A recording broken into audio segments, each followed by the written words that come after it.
हाय friends, मैं हूं Manav. Welcome to movie show. भी करते हैं आपस में पॉजिटिव सा नमस्कार। देख भाई, ऐसा होता है कि ना, जब आप कहते हो कि जी मुझे कॉमेडी दिखा दो, तो आप कॉमेडी में क्या बोलते हो कि यार एक काम करते हैं, यार मेरे को ना कुछ स्लैपस्टिक दिखा दे, या फिर कोई सिचुएशन के ऊपर बना दे, या फिर मैं ज्यादा बुरा नहीं बनाऊंगा, अगर तू गाली गलौच नहीं दे रहा है तो मतलब किसी लंगड़े घोड़े ये वो का भी मजाक उड़ा देगा तो चल मैं जो सह लूंगा।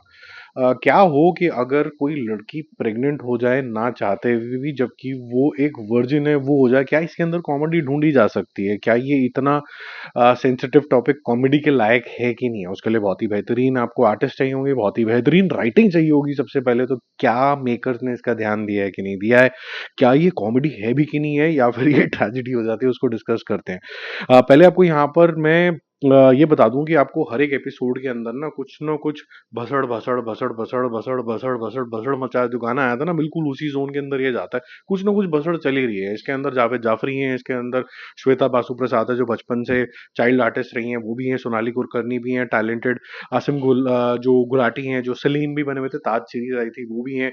और मेरे ख्याल से बहुत सारे साड़ी सीरियल्स के अंदर अभी तक आ चुकी है। अपारा मेहता मैडम है जो, ये भी है यहाँ पर। तो वो बनी हुई है यहाँ पर नानी, और उनकी जो बेटी है वो सिंगल मदर है। उनकी बेटी कौन है? सोनाली कुलकर्णी, जिनकी आगे बेटी हो चुकी है जिसका नाम श्वेता बासु प्रसाद है। तो अब ये किसी वजह से प्रेग्नेंट हो जाती हैं। अब ये प्रेग्नेंट हो जाती हैं, ये तो वर्जिन है। तो ये कहानी जो है एक अडेप्टेशन है इंग्लिश सीरीज की।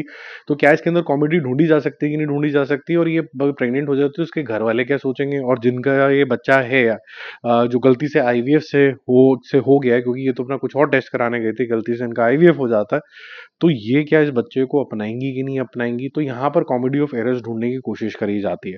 एक जावेद जाफरी का भी रोल है यहाँ पर, जो कि एक डेली सोप के एक्टर हैं। ठीक है, उनका रोल क्या है इस पूरे एंटेंगलमेंट में? फिर आपके पास एक आसिम गुलाटी और उसकी वाइफ है, जिसका बहुत ही इंपॉर्टेंट मैटर है इस बच्चे से, वो क्या है, और इसके आगे दोस्त भी हैं और बहुत सारे सब प्लॉट्स और भी हैं। तो कहने की बात ये है कि बहुत सारी चीजें इस तरीके की चलती रहती हैं, जो आपका ध्यान हर एक एपिसोड में इधर से उधर भटकाती रहती हैं। अब देखो क्या है कि जो श्वेता है, वो जो कैरेक्टर है, जिस तरीके से उसको पोर्ट्रे किया गया है, वो एक एम्बिशियस सी लड़की है, लेकिन ऐसे भी सुपर एम्बिशियस नहीं जिस तरीके से दिखाया जाता है आज के समय के अंदर। वो इस चीज को कैसे एक्सेप्ट करेगी कि मैं अपने एम्बिशंस को एक रोड ब्लॉक पे डाल दूं, और मैं इस बच्चे को पैदा करूं कि ना करूं? ये जो डाइसीनेस दिखाई गई, ये काफी इमोशनल मैटर हो जाता है। ये मैं आपको क्यों बता रहा हूँ? मैं इसलिए बता रहा हूँ क्योंकि जैसे मैंने यहाँ पर आपको स्टार्टिंग के अंदर भी बताया कि क्या इतना सीरियस मैटर कॉमेडी हो भी सकता है कि नहीं हो सकता, तो इसका आंसर मिलता है आपको एक्टर से और स्टोरी से, कि जिस तरीके से स्टोरी चलती है और एक के अंदर चीजें घुलती चली जाती हैं, आपको एक भसड़ के बाद दूसरी भसड़ दिखती रहती है, और कभी कभी वो ओवर द टॉप भी हो जाती है, फिल्मी भी हो जाती है। तो वो आपको लगता है चलो ठीक है, मेरा टाइम पास हो रहा है, मैं थोड़ा दिमाग बंद करके देख लूंगा।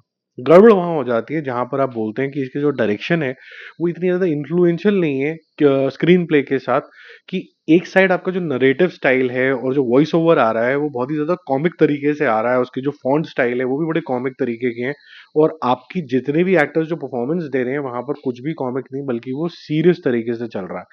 तो कभी आप थोड़ा सा वुमेन एम्पावरमेंट के जोन के अंदर चले जाते हैं, कभी आप पेरेंटिंग के जोन के अंदर चले जाते हैं, कभी आप लव स्टोरी के जोन के अंदर चले जाते हो, तो काफी सारे मिश्रण हो जाते हैं इसके अंदर। और कभी आप पुराने जमाने में जैसे सभ्यता के दायरे होते थे ना, कि बिन बिहाई माँ टाइप वाले जोन के अंदर वो भी हो जाता है। तो कुल मिला के ये खिचड़ी पक जाती है, और आपको स्वाद जो है ना तो सीरियसनेस का आता है ना कॉमेडी का आता है, और आप बिखरने लग जाते हो, क्योंकि ये अपने आप को कॉमेडी बोल रहे हैं लेकिन डिलीवर सीरियसली कर रहे हैं। तो ये जो होता है ना, फिर आप तक वो कनेक्शन पहुंचता नहीं है। तो comedy, but because of the topic it gets too serious, कि आपको ऐसा लगता है कि यार देर इनसेंसिटिव, तो वो इनसेंसिटिवनेस की वजह से ये आपके तक कनेक्शन इतना ज्यादा पहुंचता नहीं है।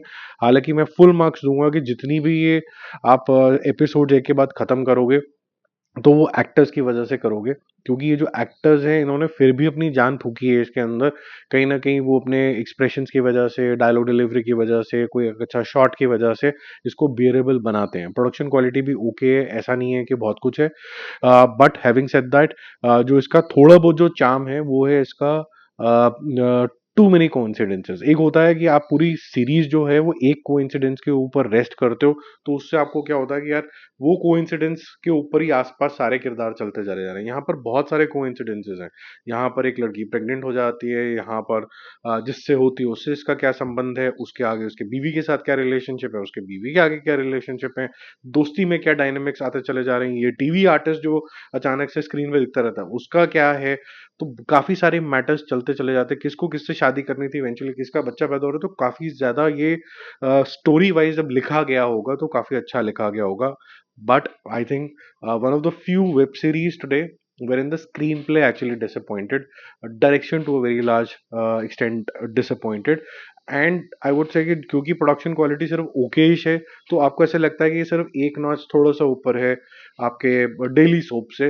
नहीं तो ये अगर ये थोड़ा और गिरा देते क्वालिटी को तो ये डेली सोप जोन के अंदर ही चला जाता था। बस दो बारी तीन बारी चार बारी सर ही नहीं हिलाया, टन टन टन करके, और वो ही नहीं किया, बाकी सारा होते हुए रुक गया। But kudos to all the artist. ये सारे आर्टिस्ट अपने अपने डोमेन में काफी ज्यादा अच्छे हैं, और वो इन्होंने दिखाया कि अगर डायरेक्शन या फिर स्क्रीन प्ले थोड़ा वीक भी होगा तो हम संभाल लेंगे। मेरा मूवी शुभ स्कोर इसके लिए रहेगा 2 star out of 5। Coming up next, richer का सीजन 3 आ गया, अब वो देखते हैं और उसका जल्दी आपके साथ रिव्यू लेके आते हैं। Bye bye.